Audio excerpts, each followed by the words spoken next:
Mi nombre es Joaquín Villarreal, tengo 62 años, y el día que mi nuera intentó quedarse con mi pensión de jubilación, sin saberlo perdió una herencia de varios millones de pesos que había estado guardando para mi hijo durante más de 20 años.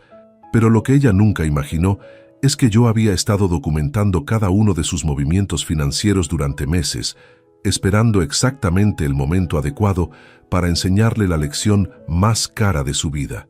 Imagínate la escena. Después de trabajar 35 años como supervisor en una fábrica textil, después de criar solo a mi hijo desde que tenía 8 años, después de sacrificar todo para darle la mejor educación posible, me encuentro viviendo en su casa porque pensé que era lo natural después de quedarme viudo. Pero lo que descubrí es que mi nuera Mónica había estado planeando desde el primer día apropiarse de mi pensión para sus gastos personales, creyendo que yo era un viejo ingenuo que no se daba cuenta de nada. Todo empezó cuando Mónica me sugirió que para facilitar el pago de los gastos de la casa, era mejor que depositara mi pensión directamente en la cuenta bancaria de ellos. Joaquín, me dice con esa sonrisa falsa que había aprendido a reconocer, así es más fácil para todos. Nosotros nos encargamos de pagar todo, y vos no te preocupas por nada. Te damos tu dinero para gastos personales cada semana, y listo, más fácil para todos, pero sobre todo más fácil para ella. Pero lo que Mónica no sabía es que durante los últimos 20 años, mientras ella creía que yo era solo un obrero jubilado, sin 2 pesos para juntar, yo había estado construyendo un imperio de inversiones inmobiliarias que me había convertido en millonario varias veces. Propiedades que compraba a nombre de empresas, acciones que manejaba a través de fondos de inversión, negocios que había financiado desde las sombras, todo guardado para el futuro de mi hijo, todo documentado legalmente, todo esperando el momento perfecto para revelarlo. Esa noche, después de que Mónica me explicara su plan para manejar mi dinero, como si yo fuera un incapaz mental, tomé una decisión que cambiaría para siempre el futuro económico de mi familia. Una decisión que le enseñaría a mi nuera que subestimar a las personas mayores puede salir más caro de lo que jamás imaginó, porque lo que yo tenía preparado para ella era una sorpresa que la dejaría sin palabras y sin herencia para el resto de su vida. Al día siguiente, mientras Mónica calculaba cuánto de mi pensión podía desviar para sus caprichos, sin que yo me diera cuenta, yo estaba en el despacho de mi abogado firmando documentos que alterarían completamente el testamento que tenía preparado para mi hijo.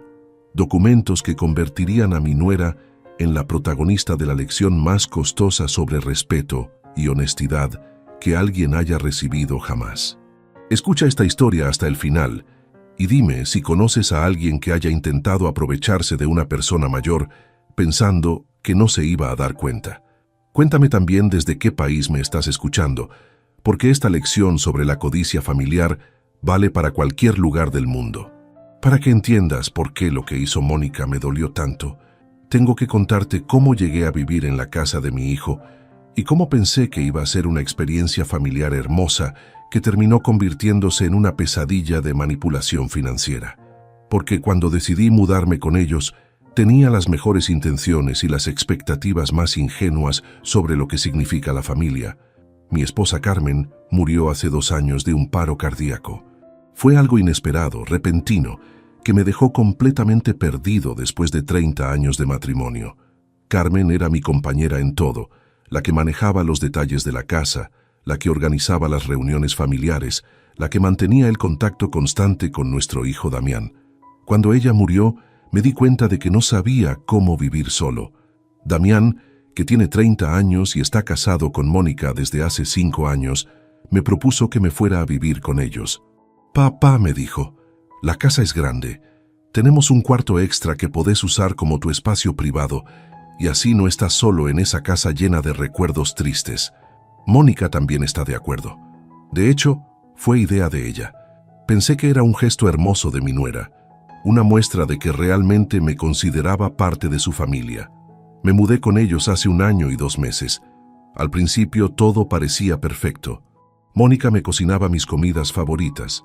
Me preguntaba cómo había dormido. Se preocupaba por si necesitaba algo del supermercado. Damián llegaba del trabajo y cenábamos juntos, hablando de nuestros días, viendo televisión como una familia normal. Me sentía acompañado, útil, parte de algo más grande que mi soledad de viudo, pero después de los primeros meses, empecé a notar cambios sutiles. Mónica comenzó a hacer comentarios sobre los gastos de la casa, sobre lo caro que estaba todo, sobre lo difícil que era llegar a fin de mes con un sueldo solo. Joaquín, me decía suspirando mientras revisaba las facturas, no sé cómo vamos a hacer este mes. Entre la luz, el gas, el supermercado, se va todo el sueldo de Damián, como insinuando que yo debería contribuir más de lo que ya estaba contribuyendo. Yo ya estaba pagando mi parte proporcionalmente. Había calculado cuánto representaba mi presencia en los gastos de la casa y ponía esa cantidad cada mes para los gastos comunes. Pero evidentemente no era suficiente para Mónica. Ella quería más, quería acceso total a mi pensión, quería controlar mis finanzas como si yo fuera un niño que no sabía manejar dinero. Empezó con sugerencias sutiles. Joaquín, ¿no te parece complicado estar calculando cuánto tenés que poner cada mes? Sería más fácil si pusiéramos todo junto y yo me encargo de administrar los gastos. Después las sugerencias se volvieron más directas. Joaquín, mi amiga Estela me contó que su suegro le deposita toda la jubilación a ella y así no tiene que preocuparse por nada. Es mucho más práctico. Cuando yo me resistía a la idea, Mónica cambiaba de estrategia. Se ponía triste. Me decía que sentía que no confiaba en ella, que después de todo lo que habían hecho por mí, yo seguía tratándolos como extraños. Joaquín, me decía con lágrimas en los ojos, yo solo quiero cuidarte. Solo quiero que no te preocupes por nada en tus años dorados. Como si administrar mi propio dinero fuera una carga demasiado pesada para mi edad. Lo que más me molestaba era la manera en que hablaba de mi pensión como si fuera un monto insignificante. Joaquín, no es tanto dinero como para que valga la pena el estrés de manejarlo vos solo. Mejor deja que yo me encargue y vos te relajás. Como si 70,000 pesos por mes fuera dinero de bolsillo que no valía la pena administrar cuidadosamente.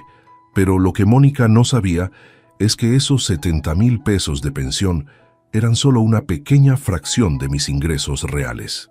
Mis inversiones inmobiliarias me generaban mensualmente casi 10 veces esa cantidad, pero ese dinero llegaba a cuentas que ella no conocía, a nombres de empresas que ella nunca había escuchado, a través de operaciones financieras que ella no habría entendido aunque se las explicara con dibujos. Durante 20 años, desde que Damián era chico, había estado comprando propiedades con el dinero extra que ganaba haciendo trabajos de consultoría los fines de semana. Departamentos para alquilar, locales comerciales, terrenos en zonas que sabía que se iban a valorizar. Todo legalmente registrado, todo correctamente declarado, todo manejado a través de una red de contadores y abogados que me habían ayudado a construir un patrimonio que ni mi propio hijo conocía. ¿Por qué mantuve en secreto mi fortuna? Porque quería que Damián creciera con valores de trabajo y esfuerzo, no con la mentalidad de hijo de rico que esperaba que todo le llegara fácil. Quería que se hiciera hombre por sus propios méritos, que valorara el dinero porque sabía lo que costaba ganarlo, y había planeado revelárselo cuando cumpliera 35 años, como regalo de madurez y como seguridad para su futuro. Pero lo que Mónica estaba haciendo me obligó a reconsiderar completamente esos planes. Su codicia descarada, su manipulación emocional, su falta total de respeto hacia mi autonomía como persona mayor, me demostró que no era el tipo de persona en quien yo podía confiar con la fortuna que había construido pensando en el futuro de mi hijo. Así que decidí tenderle una trampa. Decidí dejar que creyera que había ganado, que había conseguido convencerme de entregarle el control de mi pensión. Pero lo que realmente estaba haciendo era documentando cada paso de su plan para apropiarse de mi dinero, reuniendo evidencia de su verdadera naturaleza, preparando la sorpresa más costosa de su vida.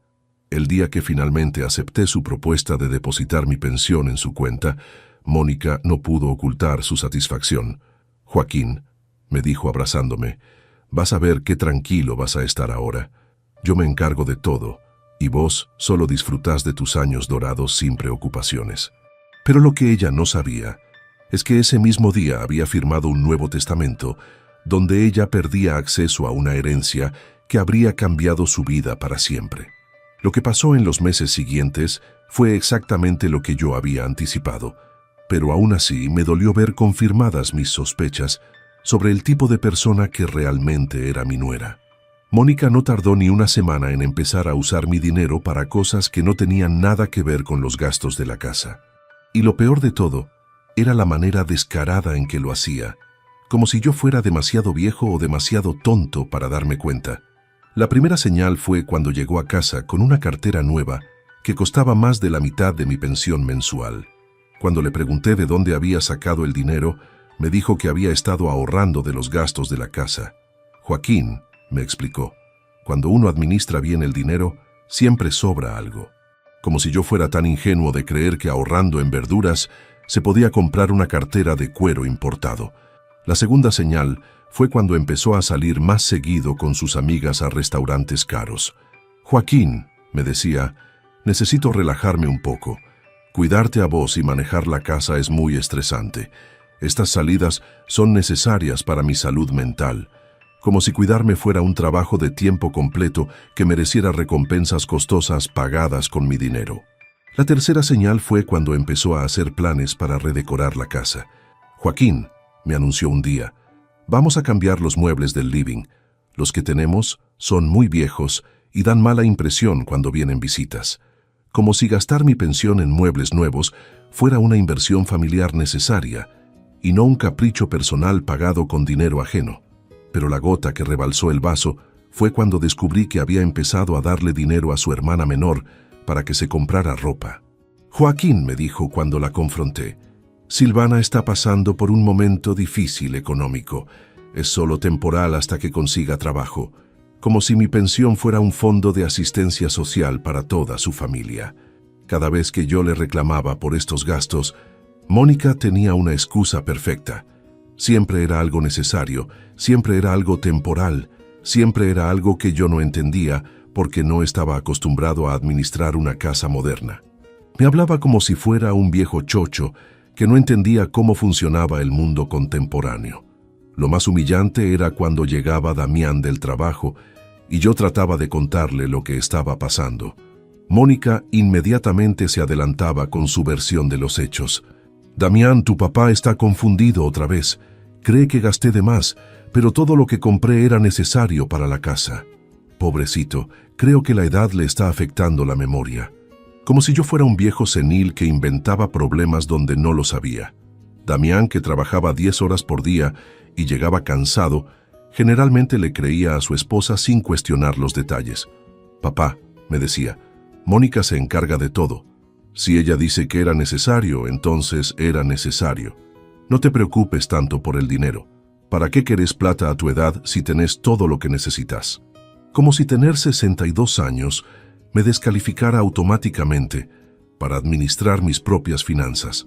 Pero mientras Mónica creía que me estaba engañando exitosamente, yo estaba documentando cada una de sus mentiras, fotografiaba los recibos de sus compras, grababa nuestras conversaciones sobre dinero, mantenía registros detallados de cada peso que salía de la cuenta donde depositaba mi pensión. Estaba construyendo un archivo completo de su comportamiento fraudulento.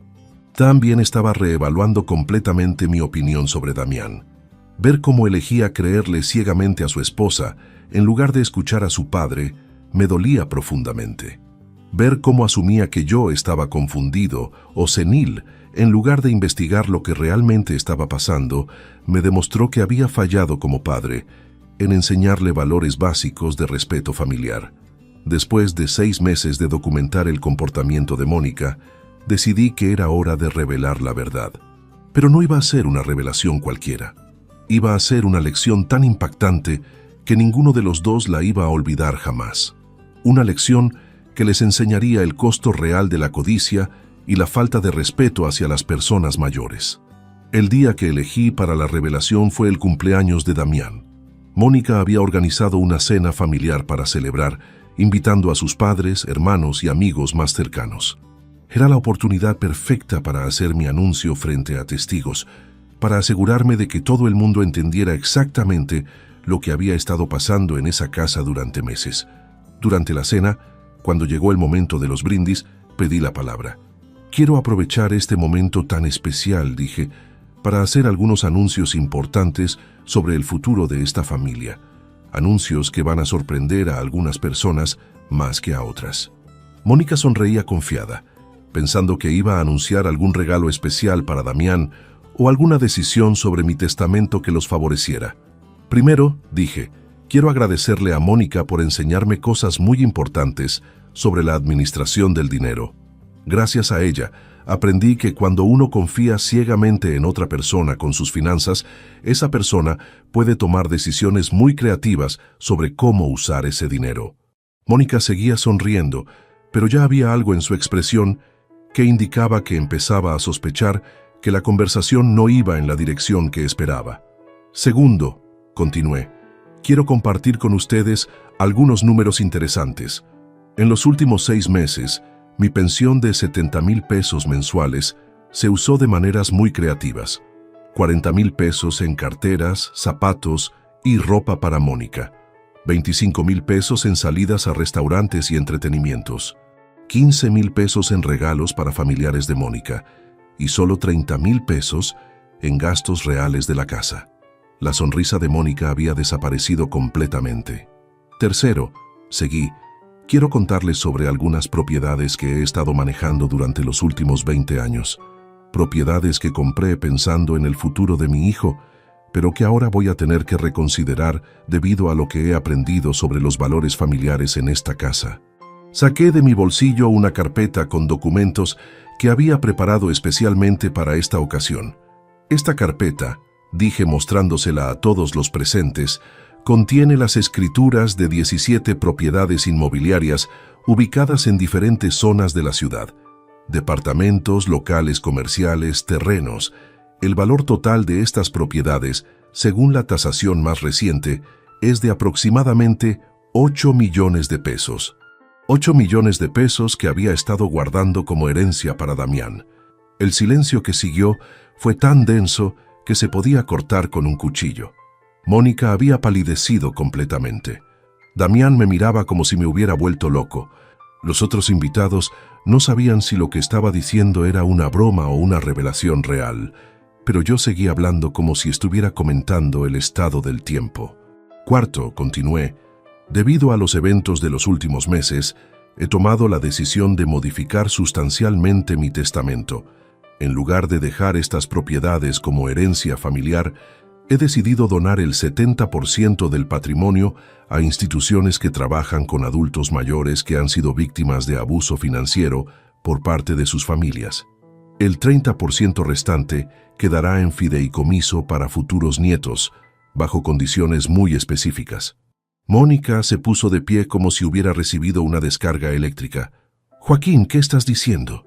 ¿Estás hablando en serio o es una broma?» «No es una broma, Mónica. Es la consecuencia natural de creer que podías robarme mi pensión, pensando que yo era demasiado viejo para darme cuenta. Es la consecuencia de tratarme como si fuera un incapaz mental que no sabía manejar su propio dinero». Damián finalmente encontró su voz. «Papá, ¿vos tenés 8 millones de pesos? ¿Por qué nunca me dijiste nada? Porque quería que crecieras con valores de trabajo y esfuerzo, hijo. Porque quería darte esa herencia cuando fueras lo suficientemente maduro para valorarla. Pero lo que he visto en esta casa me demostró que mi dinero no está seguro en manos de personas que creen que está bien robarle a un adulto mayor». Mónica empezó a llorar. «Joaquín, yo nunca te robé nada. Solo estaba administrando tu dinero como habíamos acordado». «¿Administrando? Mónica, tengo fotografías de todos los recibos de tus compras personales.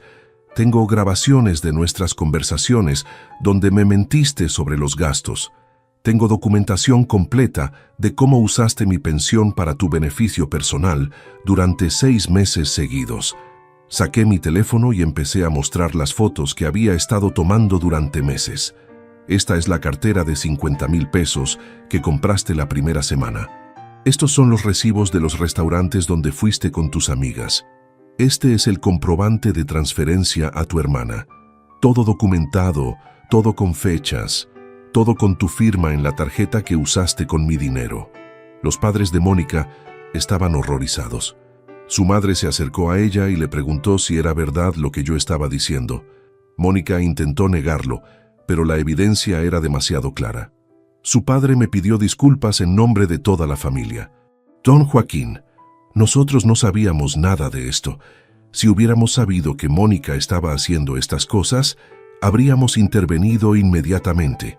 Damián se quedó en shock durante varios minutos.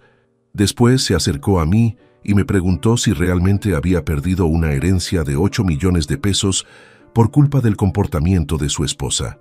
No la perdiste, Damián, la perdió ella por ustedes.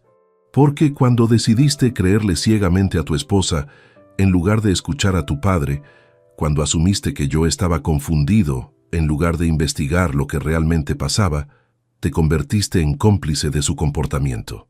¿Hay alguna manera de arreglar esto, papá? Algo que podamos hacer para que reconsideres tu decisión. Damián, le dije, durante 6 meses traté de explicarte lo que estaba pasando y vos elegiste no escucharme. Durante 6 meses tu esposa me robó mi dinero, pensando que yo era demasiado viejo para darme cuenta. ¿Qué te hace pensar que pueden cambiar ahora que saben cuánto dinero estaba en juego? La fiesta de cumpleaños se terminó abruptamente. Los invitados se fueron temprano, incómodos con la tensión familiar que había estallado durante la cena. Mónica se encerró en su cuarto a llorar. Damián se quedó en la cocina bebiendo cerveza y procesando todo lo que había descubierto sobre su esposa y sobre mí. Esa noche tuvimos la conversación más honesta que habíamos tenido en años. Damián me pidió que le explicara toda la historia de mis inversiones, cómo había construido ese patrimonio, por qué había decidido mantenerlo en secreto. También me pidió perdón por no haberme escuchado cuando traté de contarle sobre el comportamiento de Mónica. Papá, me dijo, yo pensé que Mónica estaba siendo cuidadosa con tu dinero. Pensé que cuando te quejabas era porque no entendías cómo funcionaban los gastos de una casa moderna. Nunca se me ocurrió que te estuviera robando descaradamente. Damián, le respondí, el problema no es solo que me robó. El problema es que vos elegiste no investigar cuando yo te dije que algo estaba mal. ¿Qué va a pasar ahora con nuestro matrimonio?, me preguntó. Eso es algo que tenés que decidir vos, hijo. Pero lo que yo puedo decirte es que alguien que es capaz de robarle a un adulto mayor, también es capaz de robarte a vos cuando sea conveniente. Mónica no me robó porque necesitara el dinero. Me robó porque pudo hacerlo. Esa es una diferencia muy importante. Los días siguientes fueron muy reveladores. Mónica trató de hablar conmigo varias veces para pedirme perdón y convencerme de cambiar el testamento. Joaquín, me decía llorando, yo cometí un error. Estaba confundida sobre cómo manejar el dinero, pero no era una mala intención. Solo quería cuidar bien de la familia. Mónica, le respondía, robar no es confusión. Mentir no es mala intención. Lo que hiciste tiene nombre y apellido, y las consecuencias están a la altura de tus acciones. También traté de explicarle por qué lo que había hecho era tan grave. No se trata solo del dinero, Mónica. Se trata de que me trataste como si fuera un incapaz mental.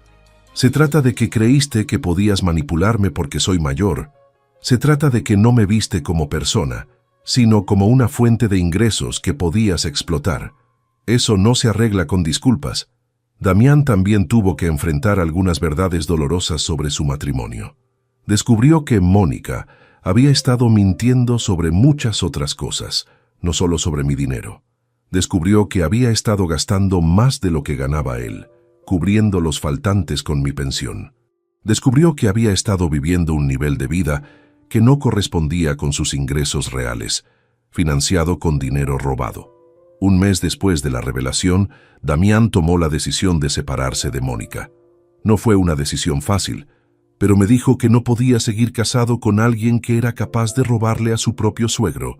Papá, me explicó, si es capaz de robarte a vos que siempre la trataste bien, ¿qué no será capaz de hacerme a mí cuando las cosas se pongan difíciles? Mónica trató de impedirle el divorcio. Amenazó con llevarse la mitad de todo, incluyendo la casa que técnicamente estaba a nombre de Damián, pero que había sido comprada con dinero que yo le había prestado años atrás. Pero cuando le mostré los documentos que probaban que la casa había sido financiada con mi dinero, su abogado le aconsejó que aceptara un arreglo más modesto. Durante el proceso de divorcio, salieron a la luz muchas otras cosas que Mónica había estado ocultando. Deudas de tarjetas de crédito que había acumulado comprando cosas innecesarias, préstamos que había tomado a nombre de Damián sin consultarle, gastos que había estado justificando como necesidades familiares, pero que en realidad eran caprichos personales. Era un patrón de comportamiento financiero irresponsable que iba mucho más allá de lo que me había hecho a mí. ¿Me arrepentí de haber revelado mi fortuna de esa manera tan dramática? No. Creo que era necesario que Damián entendiera el costo real del comportamiento de su esposa. Creo que era necesario que Mónica enfrentara las consecuencias de sus acciones, sin poder esconderse detrás de excusas sobre confusiones o buenas intenciones. Y creo que era necesario que toda la familia entendiera que robar a los adultos mayores no es un delito menor que se puede justificar con necesidades familiares. Cambié el testamento después del divorcio, parcialmente.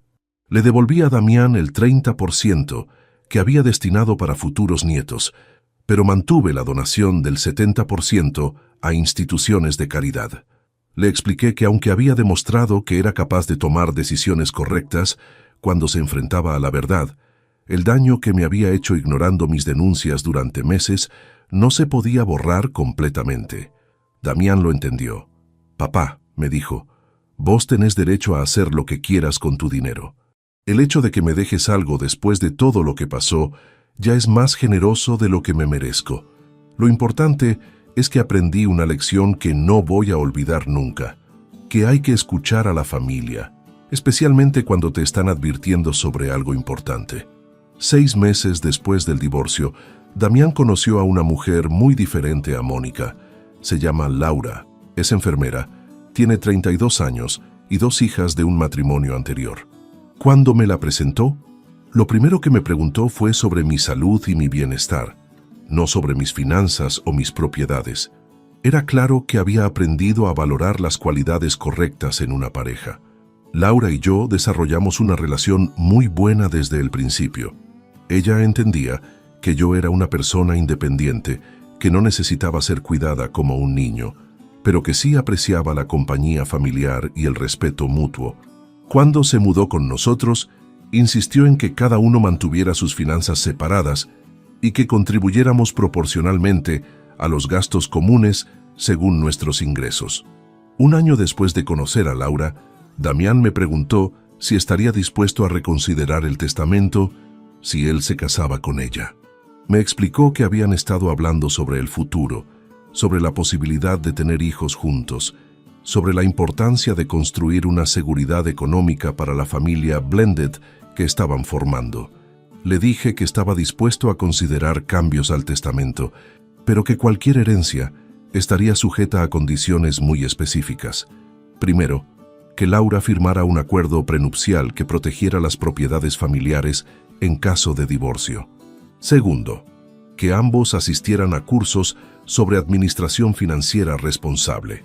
Tercero, que estableciéramos reuniones familiares mensuales para revisar el presupuesto familiar y asegurar la transparencia en todos los gastos. Tanto Damián como Laura aceptaron estas condiciones sin objetar. Laura me dijo que le parecían completamente razonables, especialmente después de saber lo que había pasado con Mónica. Me dijo que ella había visto muchos casos de abuso financiero a adultos mayores en su trabajo como enfermera y que entendía perfectamente por qué yo quería protegerme. Hoy, 2 años después de la revelación que cambió todo, puedo decir que mi relación familiar es mejor de lo que había sido en décadas. Damián aprendió a valorar la honestidad y la transparencia en las relaciones. Laura aporta una perspectiva madura y responsable sobre las finanzas familiares. Sus hijas me tratan con respeto genuino, no porque sepan que tengo dinero, sino porque entienden que soy una persona que merece consideración. ¿Qué pasó con Mónica? Después del divorcio, se mudó de vuelta con sus padres. Intentó varias veces contactarme para pedirme que la ayudara económicamente, alegando que estaba pasando por dificultades financieras. Le respondí que había tenido 6 meses para demostrar respeto y responsabilidad con mi dinero, y que había elegido robármelo en lugar de administrarlo correctamente. La última vez que supe de ella, estaba trabajando en un supermercado y viviendo en un departamento pequeño que alquilaba con una amiga. Sus padres me contaron que había aprendido a vivir con un presupuesto ajustado y que ya no tenía los hábitos de gasto irresponsable que había desarrollado cuando tenía acceso a mi pensión.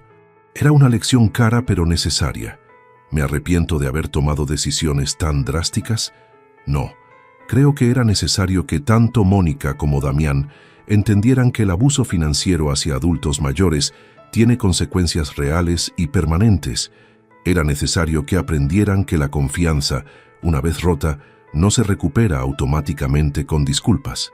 El proceso completo me enseñó varias lecciones importantes sobre las relaciones familiares en la vejez. La primera es que la generosidad sin límites puede ser interpretada como debilidad por personas sin escrúpulos. Mónica vio mi willingness to help como una oportunidad para aprovecharse, no como un gesto de amor familiar. La segunda lección es que los hijos adultos a veces necesitan lecciones dolorosas para aprender a valorar a sus padres como personas independientes, no como extensiones de sus propias necesidades. Damián tuvo que perder una herencia millonaria para entender que no había estado escuchando realmente a su padre. La tercera lección es que documentar el abuso es fundamental para poder defenderse efectivamente. Si no hubiera tomado fotos, grabado conversaciones y mantenido registros detallados de los gastos de Mónica, habría sido mi palabra contra la suya. La evidencia objetiva fue lo que hizo posible una revelación tan impactante. La cuarta lección es que a veces hay que estar dispuesto a perderlo todo para proteger tu dignidad. Cuando decidí revelar mi fortuna sabiendo que iba a cambiar el testamento, estaba arriesgando mi relación con mi hijo para enseñarle una lección sobre respeto. Pero era un riesgo necesario. 3 años después de todo lo que pasó, puedo decir que mi vida familiar es más auténtica y más satisfactoria que antes. Laura y yo nos llevamos muy bien. Sus hijas me ven como un abuelo adoptivo que las respeta y las cuida sin ser condescendiente. Damián y yo tenemos conversaciones más honestas sobre dinero, familia y valores. El año pasado, Laura y Damián se casaron en una ceremonia pequeña pero hermosa.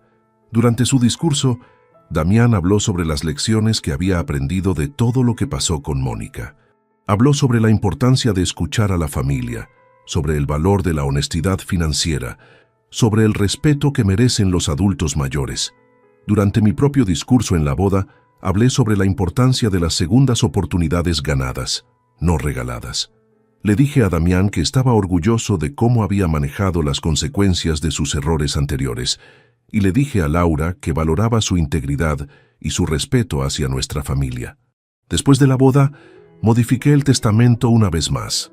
Ahora Damián y Laura heredarán el 50% de las propiedades, pero bajo un fideicomiso que requiere administración profesional y transparencia total en el uso de los fondos.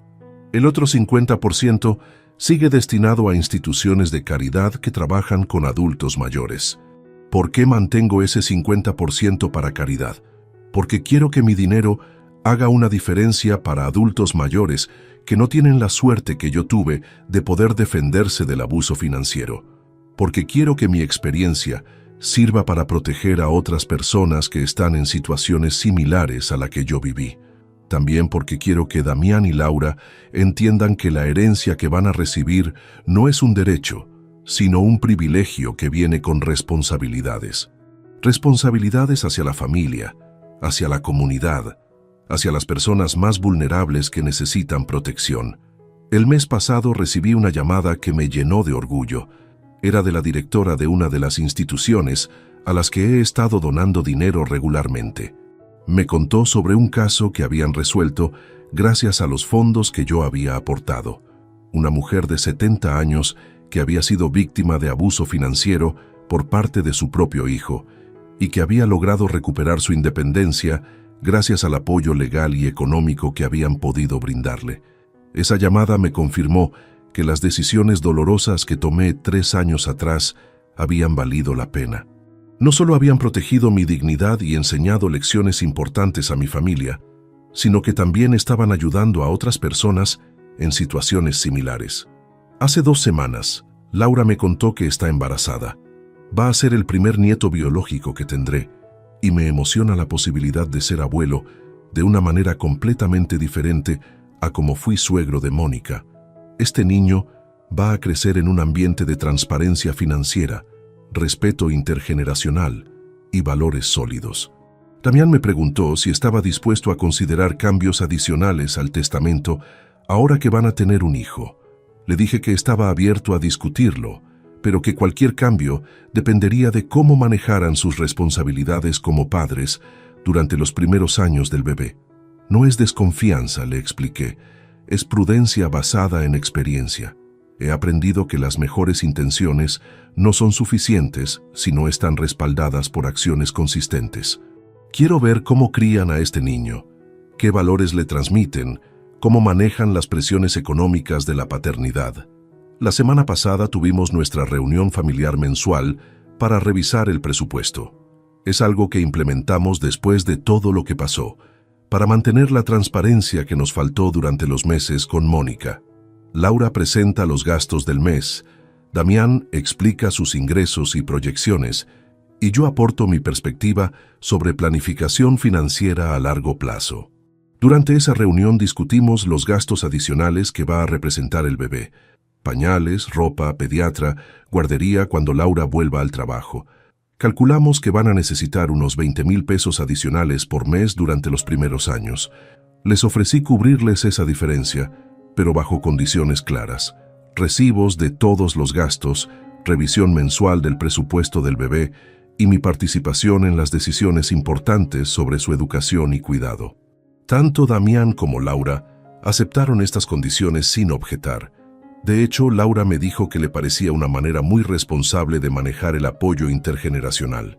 Me dijo que había visto muchas familias donde los abuelos daban dinero sin condiciones y después surgían conflictos sobre cómo se usaba. Esta experiencia me ha enseñado que es posible reconstruir relaciones familiares después de traiciones graves, pero requiere que todas las partes estén dispuestas a cambiar comportamientos fundamentales. Requiere transparencia, humildad y la willingness to accept consequences for past actions. También me ha enseñado que la edad no te descalifica para tomar decisiones firmes sobre tu dinero y tu vida. Durante meses, Mónica me trató como si ser mayor de 60 años me hiciera automáticamente incompetente para manejar mis finanzas. Demostrar que tenía más recursos y más astucia de la que ella imaginaba fue una satisfacción personal importante. ¿Qué consejo le daría a otros adultos mayores que están enfrentando situaciones similares? Primero, documenten todo. Mantengan registros detallados de sus finanzas, fotografíen recibos, graben conversaciones importantes. La evidencia objetiva es su mejor defensa contra el abuso financiero. Segundo, no tengan miedo de poner límites, incluso límites dramáticos cuando sea necesario. La familia no es una excusa para tolerar el abuso. El respeto se gana con acciones, no se debe automáticamente por vínculos de sangre. Tercero, mantengan su independencia financiera el mayor tiempo posible. No entreguen control de sus finanzas solo porque alguien les dice que es más fácil o más conveniente. La autonomía económica es fundamental para mantener la dignidad personal. Cuarto, no subestimen su propio poder. Muchas personas mayores tienen más recursos y más opciones de las que creen. No se dejen convencer de que son vulnerables o dependientes si no es realmente cierto. Quinto, busquen ayuda profesional cuando sea necesario. Abogados, contadores, trabajadores sociales especializados en adultos mayores. Hay profesionales que entienden estas situaciones y pueden brindar apoyo y orientación. ¿Qué consejo le daría a las familias que tienen adultos mayores con recursos económicos? Primero, respeten su autonomía. No asuman que necesitan ayuda con sus finanzas solo porque son mayores. Muchas personas de 60, 70 u 80 años están perfectamente capacitadas para manejar su dinero. Segundo, sean transparentes sobre sus propias motivaciones. Si necesitan ayuda económica, pídanla honestamente en lugar de tratar de manipular o engañar. La honestidad genera confianza, la manipulación genera resentimiento. Tercero, reconozcan que una herencia es un regalo, no un derecho. los padres y abuelos no tienen obligación de dejar dinero a sus descendientes, especialmente si esos descendientes no demuestran respeto y responsabilidad. Cuarto, inviertan en relaciones genuinas, no solo en expectativas económicas.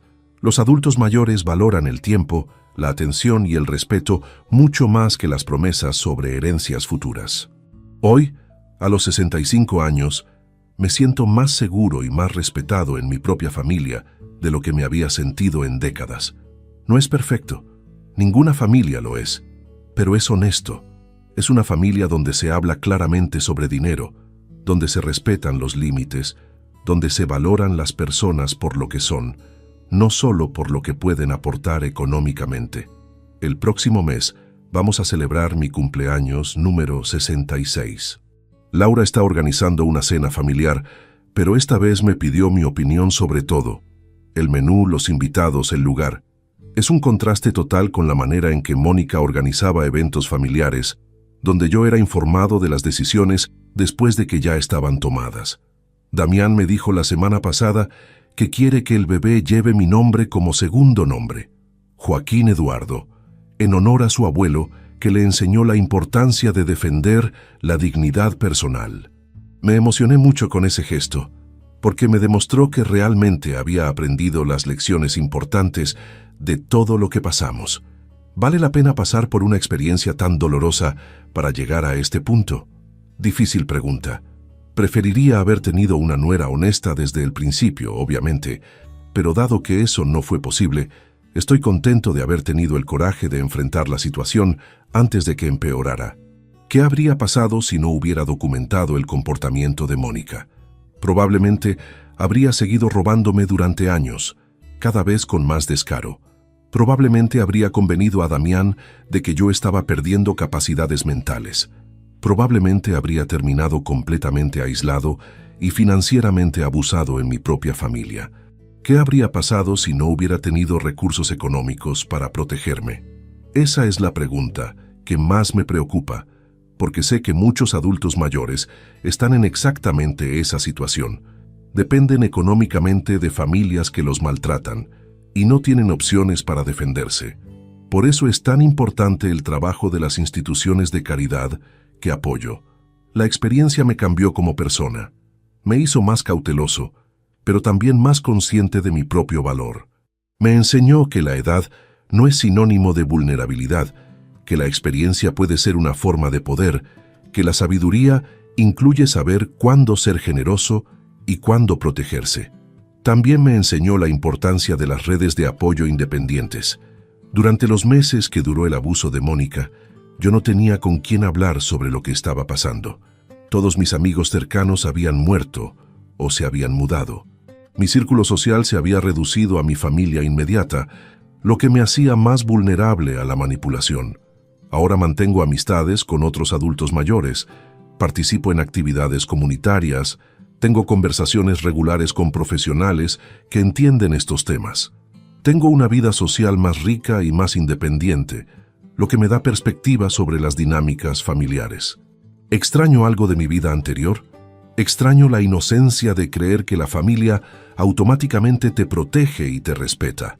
Extraño la tranquilidad de no tener que estar atento a señales de abuso o manipulación.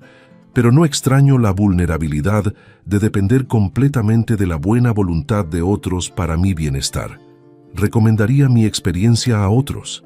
No recomendaría pasar por el abuso financiero, obviamente. Pero sí recomendaría tener el coraje de defenderse cuando sea necesario, tener la sabiduría de documentar problemas antes de que empeoren, y tener la fuerza de poner límites firmes incluso cuando duele. Al final del día, lo más importante que aprendí es que el respeto no es negociable en las relaciones familiares. No importa cuántos años tengas, no importa cuánto dependas de otros, no importa cuánto ames a tu familia. Si no te respetan, tienes derecho a protegerte, incluso si eso significa tomar decisiones dolorosas. Y vos que me escuchaste hasta acá, ¿qué harías si descubrieras que alguien de tu familia está abusando financieramente de un adulto mayor? ¿Tendrías el coraje de intervenir aunque fuera incómodo? ¿Sabrías reconocer las señales de abuso antes de que sea demasiado tarde? Cuéntame tu experiencia y dime desde qué país me estás escuchando, porque estas lecciones sobre el respeto intergeneracional y la protección de adultos mayores son importantes en todo el mundo.